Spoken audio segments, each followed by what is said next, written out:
Hey guys, what's going on? It's Karl here, back with another episode. Today we are checking out the LG G5, which I've been living with and using for the past 60 days, 2 months. It has been that long, and time goes by that quickly. All of the hype when the G5 first came out was naturally the G4 was a very solid device, one of my favorite Android devices from last year, and the ability to do this, modular. That is so sweet. The whole premise or idea around this modular design was essentially, in case you had, say, an extra battery pack, one of them ran out during the day, you could quickly swap it out with another one, and LG came out with a bunch of other different modules, like a camera module for improved, obviously, photo taking, a audio module with a built-in DAC, and that's where another problem lies. I think that speaks for itself. I haven't actually used any of the modules, don't really know which other ones are out there, except for the ones that I've seen, say, on YouTube or online. Makes them really hard to come by. Up here in Canada, I personally haven't seen one in any store. I love the idea of a modular design. I love the fact that you can swap out different pieces, love tinkering with tech, probably why I have a tech YouTube channel. And I know that LG took a huge risk going into this modular design, coming out with something that's a bit different than, say, the S6 into the S7. Still a great phone, but it just isn't different, and I think that's where the LG G5 is a very solid device. It is different. It will turn heads. People will ask, what are you doing with that thing? How is that even possible? For that very fact, I would still grab a G5 just to be exclusive, just to have something that no one else has, and I think it's pretty cool. Maybe for you that you'd be the only one with a G5, but maybe not for LG, since that means they're not selling too well.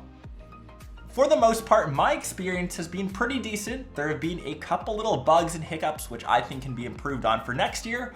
We'll start off with the build quality. It doesn't feel as premium as, say, the GS7, the iPhone 6s. Feels a tad bit plasticky in the hands, and unfortunately, for some reason, LG made a metal phone but decided to coat it with plastic.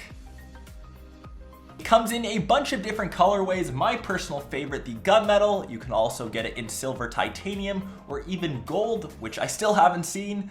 Or if you are like me, slap your favorite skin on it. I've got my favorite carbon black as well as orange, and since it is modular, you can go a bit crazy with the customization. This is none other than dbrand, the best in the business. I will leave their link in the description box, and you can go on their website and customize your phone till no tomorrow.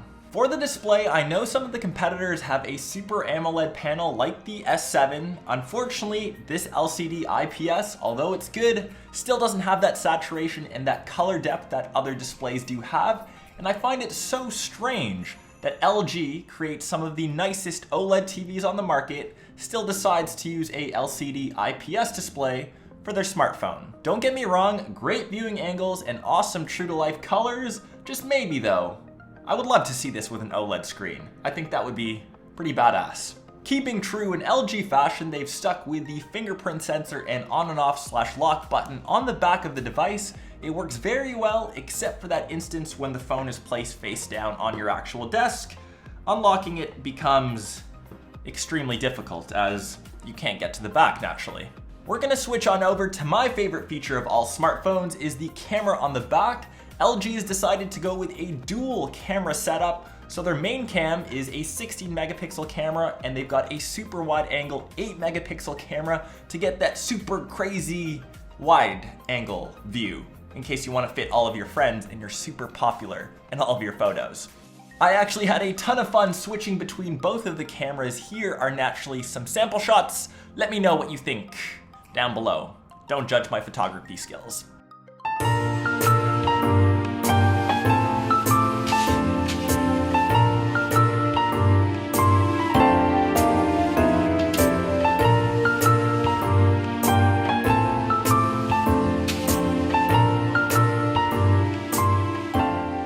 Despite having two different cameras, the actual quality still isn't as good, sadly, as say my S7 or even my 6S Plus.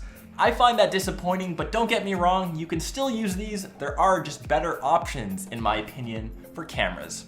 Performance on the G5, just like any flagship, you're paying top dollar and it reflects that in terms of performance. Essentially every single thing that you throw at the G5, multitasking, day-to-day tasks, switching between apps, checking your emails, watching video content, playing a ton of games. The G5 chewed up very easily, and the only comment I'll make, when I was playing games all day, naturally watching a ton of video content, I did have to switch out my battery, which made, I guess, that modular use very, very handy.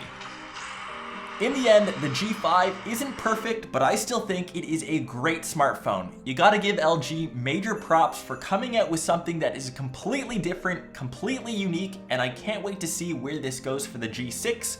For all you people that grabbed one, you are one brave soul. Good job. As I naturally have two G5s, I can't keep them both, so if you'd like to see one of these as a potential giveaway, make sure you smash that like button and leave a sweet comment down below what your favorite feature is of the new G5, and I will hopefully get that set up for you guys. That will pretty much wrap up the end of this video. If you guys liked it, remember, go nuts over on that like button, sub to the channel if you already haven't, and I will catch the rest of you in either one of my next episodes or vlogs. Peace.